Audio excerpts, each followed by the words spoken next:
चलिए हम कार्यक्रम को आगे बढ़ाएंगे। अतिथियों से आग्रह है कि वो अपने स्थान पर रहें। विशुद्ध राजनीतिक चर्चा बिहार मंथन 2025 में हम कर रहे हैं और हमारी सहयोगी सुष्मिता कृपया स्थान ग्रहण करें और हम आमंत्रित करेंगे हमारे अगले मेहमान सुहेलदेव भारतीय समाज पार्टी से शशि भूषण जी को। मंच पर आए, हमारे सहयोगी से आग्रह सहयोग करें मंच पर लाने में। और इनके साथ बिहार मंथन 2025 में विशुद्ध राजनीतिक चर्चा करेंगी हमारी सहयोगी सुष्मिता राज। कृपया स्थान ग्रहण करें। हाँ शशि जी आप उस पर आ जाइए।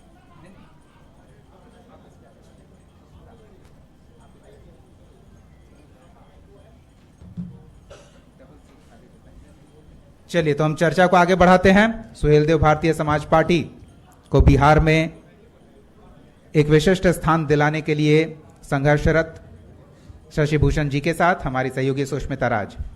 बिल्कुल बेहद शुक्रिया दीपक, आपने ये तमाम मंच संचालन किया है बेहतरीन तरीके से। बड़े दिग्गज चेहरे आज हमारे साथ मंच पर थे और अब हमारे साथ एसबी से यानी कि सुहेलदेव भारतीय समाज पार्टी से राष्ट्रीय महासचिव शशि भूषण प्रसाद जी जुड़े हुए हैं। आपका बहुत बहुत स्वागत है कशिश न्यूज़ के इस कॉन्क्लेव में। जैसा कि आप जान रहे हैं कि हम बिहार मंथन पर बातचीत कर रहे हैं, तो सबसे पहले आपकी पार्टी के लिए ये सवाल आ जाता है कि बिहार के लिए आपकी विचारधारा क्या होने वाली है, क्योंकि ये एक नई पार्टी होने वाली है बिहार में। तो बिहार की जनता आपकी पार्टी को कैसे देखे? आज सबसे पहले तो मैं कशिश के तमाम जो यहाँ पर उपस्थित लोग हैं उनको और कशिश के जितने भी श्रोतागण हैं उनको मैं बहुत बहुत साधुवाद और नमस्कार करता हूं। मैडम ये कहना चाहूंगा कि सुहेलदेव भारतीय समाज पार्टी बिहार में पिछले 20 वर्षों से काम कर रही है और समय समय पे चुनाव भी लड़ने का काम किया है। खास तौर पे बॉर्डर एरिया जितना भी है हमारा, चाहे वो पश्चिमी चंपारण, पूर्वी चंपारण, आप आरा, गोपालगंज, छपरा, सिवान, भोरे, कटिया, विजयपुर, इस तमाम इलाकों में हमारी जनाधार बहुत मजबूत है। हमारी एक आवाज पर जब कभी भी हम जन सभा करते हैं तो 15,000 से 50,000 की भीड़ लगती है। दूसरी बात मैं आपको बता दूं कि 20 वर्षों में लगभग 300 से ऊपर हम जनसभाएं छोटे और बड़े कर चुके हैं। खास तौर पे 2025 में हमने 42 सभाएं किया है, जो 42 सभाओं में मिनिमम आने वालों की संख्या 5 से 25,000 के बीच रही है।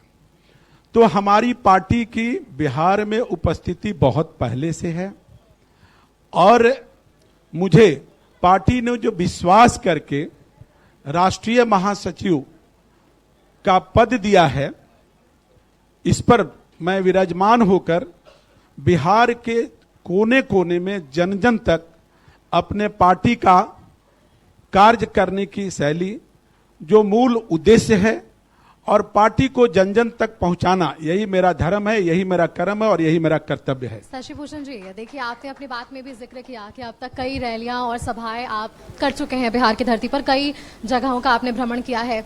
आपने एक बात का जिक्र किया कि कई भीड़ वहां पर इकट्ठा हुई थी। आपको विश्वास है कि क्या वो भीड़ वोट में तब्दील होगी? आप इसकी एक उदाहरण ले सकती हैं कि 12 तारीख को, इसी 12 तारीख को हम लोगों ने एक राष्ट्रीय अधिवेशन किया था रविंद्र भवन में। वहां बिहार के कोने कोने से तकरीबन 5,000 से ऊपर के जनसंख्या में हमारे कार्यकर्ता आए थे।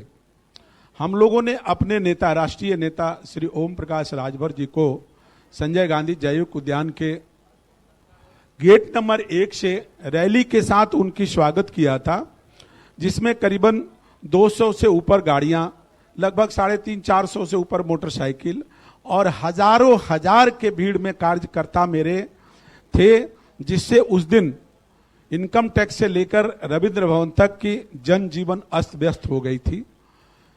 ट्रैफिक इतना जाम हो चुका था कि लोगों को घंटों लग गया वहां तक पहुंचने में। तो ये इस बात को सबूत करता है कि हमारी जनाधार क्या है, हम बिहार में कितना मजबूत हैं। 3 विकल्प आपके सामने रखते हैं, उन तीनों विकल्प में मुझे एक एक कर बताइएगा कि कैसे आप अपनी पार्टी को स्टैब्लिश करते नजर आएंगे बिहार में। जातीय प्रतिनिधित्व होगा एसबीवीपी का, या विकास होगा, या सामाजिक न्याय? ये 3 ऐसे बिंदु हैं देखिए, जहां हम लगता है कि बिहार हमारी की जनता पार्टी जुड़ती है। तीनों बिंदुओं पर काम कर रही है। आप इससे इनकार नहीं कर सकती हैं कि इस वक्त जितनी भी पार्टियां हैं हिंदुस्तान में, सब कहीं न कहीं जातिवाद पर काम कर रही है। तो जातिवाद में हमारी पार्टी उन्हीं जातियों को मार्क कर रही है, नोटिस कर रही है, जो पिछड़े, अति पिछड़े, निचले पौदान पे हैं, दबे कुचले हैं, सुदूर इलाकों में अभी तक बढ़ते हुए बिहार की जो व्यवस्थाएं हैं, जो सुविधाएं हैं, जो किसी कारण से उन वंचितों तक नहीं पहुंच पा रहा है। पहले मेरा काम और कर्तव्य होगा कि उन लोगों तक बढ़ते बिहार के तमाम सुविधाओं को पहुंचाना। और पार्टी का दूसरा मूल उद्देश्य है कि आपको, चाहे वो किसी जाति का हो, किसी भी धर्म का हो, हम सर्व जाति सर्व धर्म के साथ चलने वाले लोग हैं। खास तौर पे हमारे नेता भी कहते हैं कि आरक्षण लगनी चाहिए, आरक्षण होनी चाहिए, लेकिन अब इस पर विचार करने की जरूरत है कि जो लोग कि सुख सुविधाओं के मामले में, पद के मामले में, धन संपदा के मामले में काफी दूर आगे जा चुके हैं, चाहे वो किसी भी जाति के हों, अब उनको स्वेच्छा से अपने आप को आरक्षण से अलग कर लेना चाहिए। तो देखिए, आरक्षण पर आपने बातचीत की है, तो और मैं अपनी कड़ी को आगे बढ़ाते मैं कुछ कहना चाहूंगा। दूसरी बात कि वो लोग चाहे किसी जाति, किसी धर्म के हैं, जो दबे हुए हैं, कुचले हैं, गरीबी में जी रहे हैं, उनको अब सरकार से और हमारे पार्टी का भी दायित्व है कि उनको वो सुविधा मिले जिससे वो जो गरीबी में जी रहे हैं, मायूसी और बेबसी में जी रहे हैं, उनको भी ऊपर उठाया जा सके। बिल्कुल, तो आपकी ये कोशिश होगी जो वैसे तबके के लोग हैं उनके साथ आप सहयोग करें। बिल्कुल, एक बिल्कुल। राजनीतिक समीकरण पर सवाल पूछ लेते हैं। अब तक आपने बताया कि आपकी पार्टी का विजन क्या होने वाला है और किस तरह से आप अपनी पार्टी को बिहार में स्टैब्लिश करते नजर आएंगे, लेकिन जिस तरह से अगर बिहार की राजनीति को हम समझें तो 2 एनडीए और आईएनडीए की अगर घटक दलों की हम बात करते हैं, तो एसबीवीपी किस गठबंधन के साथ आगे बढ़ेगा और क्यों? देखिए, मैं आपको स्पष्ट कर दूं कि मैं उत्तर प्रदेश में एनडीए के साथ मजबूत कदम से कदम मिलाकर मैं चल रहा हूं, और बिहार में भी हमारे शीर्ष नेता लगातार एनडीए से बात कर रहे हैं, और हमें पूर्ण विश्वास है कि हम एनडीए के गठबंधन के साथ चुनाव लड़ने जा रहे हैं। सीटों की भी मांगे होंगी आपकी, अगर उस पर कुछ हमारे दर्शकों को बताएं, क्योंकि सीट शेयरिंग का फॉर्मूला एनडीए के भीतर, अगर आपकी दावेदारी है कि आप एनडीए के साथ आगे बढ़ना चाहते हैं, आपकी कुछ मांग की इतनी सीटों पर हमें चाहिए या क्षेत्र? देखिए, सीटों की बात करेंगे, जैसा हमारे शीर्ष नेता ने एनडीए के तमाम शीर्ष नेताओं के साथ संपर्क बनाए हुए हैं, हम लोगों से लिस्ट भी मांगी गई थी कि आप आखिर किस किस जगहों पर मजबूत स्थिति में हैं, जहां से आप चुनाव जीत सकते हैं, जहां बूथ स्तर पर आपकी पकड़ है। तो हम लोगों ने बिहार से 29 सीटों का पूरी डिटेल विवरण भेजा है, और वहां स्थिति यह है कि मुझे अगर टिकट मिलती है तो मैं दावे के साथ कह सकता हूं कि 100% स्ट्राइक रेट से हम जीतने जा रहे हैं। मांगे आपकी 29 सीटों पर है एनडीए में, और दावा है कि 100% आप वहां से विजयी होंगे। लेकिन एक सवाल इसमें और ये जुड़ जाता है कि उत्तर प्रदेश का जिक्र आपने किया कि वहां पर आपकी सरकार की अच्छी पकड़ है, आपकी पार्टी की अच्छी पकड़ है, लेकिन वो पकड़ बिहार में कैसे मजबूत हो, इसके लिए देखिए, मैं आपको स्पष्ट कर दूं कि जिन जिलों पे, जिन पंचायतों पे, जिन विधानसभा पे हम काम कर रहे हैं, मेरी बिहार में भी बहुत बहुत बहुत मजबूत पकड़ है। और हमारे जो जनाधार हैं, जब भी कोई हमारा रैली होती है, जब कोई आयोजन करते हैं, जब कोई सभा करते हैं, तो बहुत पत्रकार बंधुओं को भी देखा है कि उन रैलियों के बीच जाकर बार बार आए हुए जनता को, आए हुए लोगों से मिलकर ये पूछते हैं कि क्या आप लोग भाड़े पर आए हैं, क्या आप लोगों को लाया गया है, क्या किसी ने आने के लिए फोर्स किया है। तो मैं एक नहीं अनेकों रैलियों में देखा है कि जनता एक ही बात कहती है कि हमारे राष्ट्रीय नेता श्री ओम प्रकाश राजभर जी की मैं आवाज, उनकी सोच और बिहार में खास तौर पे महिलाओं के लिए, युवाओं के लिए जो पलायन कर चुके हैं, जो रोजगार से वंचित हैं, जो दबे कुचले हैं, जो निचले पावदान पर हैं, अभी तक बिहार में वो गरीब, वो मासूम जिनके पास आज भी घर नहीं है, हमारा उद्देश्य है कि कम से कम जब हम सरकार में आए तो मैं सरकार के साथ साझा प्रोग्राम बनाकर और मिनिमम 5 डिसमिल जमीन उनको खरीद कर और उनको घर देने का काम करेंगे। शशिभूषण जी, बिल्कुल। देखिए, आप दावा कर रहे हैं कि अगर जीत होती है तो आप ये सारी चीजें करेंगे। अब बिल्कुल। बिहार का हम जिक्र कर रहे हैं तो युवाओं को हम नहीं छोड़ सकते। युवाओं के लिए रोजगार अब इस वक्त एक बड़ा संकट है, क्योंकि आपने देखा कई ऐसे मुद्दे हैं बिहार में इस वक्त, बीपीएससी टीआरई की परीक्षा की बात कर ले या अन्य ऐसे मुद्दे हैं जो रोजगार से जुड़े हुए हैं।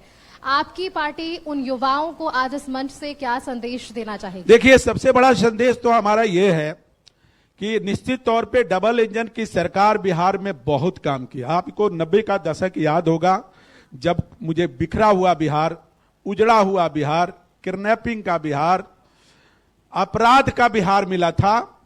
आज उस बिहार में हम निर्भीक रूप से अपराध मुक्त होकर, और अभी हमारे सम्राट चौधरी जी ने जो बातें कही उनसे 100% मैं सहमत हूं कि आज बिहार में किसी भी कोने से आप 5 से 6 घंटे में पटना आ सकते हैं और निर्भीक रूप से आ सकते हैं।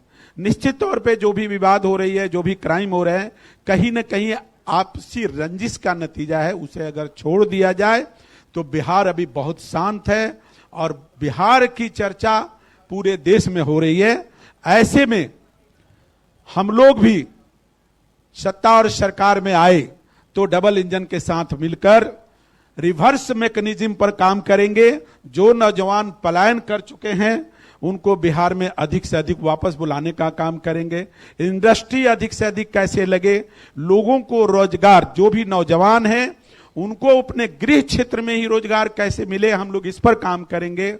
खास तौर पे जो भी दबे कुचले समाज के लोग हैं, निचले पावदान के लोग हैं, पिछड़े अति पिछड़े वर्ग के लोग के, महिलाओं के साथ जो दुराचार होता है, अन्याय होता है, उस पे त्वरित कार्रवाई तो हो रही है, लेकिन उस त्वरित कार्रवाई में भी जो जघन्य अपराध करने वाले हैं उनको मृत्यु दंड जैसी सजा कैसे मिले, हम लोग इस पर आवाज बुलंद करेंगे। चलिए, बहुत बहुत शुक्रिया आपका शशिभूषण जी हमारे साथ जुड़ने के लिए। उन तमाम पहलुओं पर आपने हमारे साथ बातचीत की है कि आपकी पार्टी यानी कि एसबीवीपी का विजन क्या है।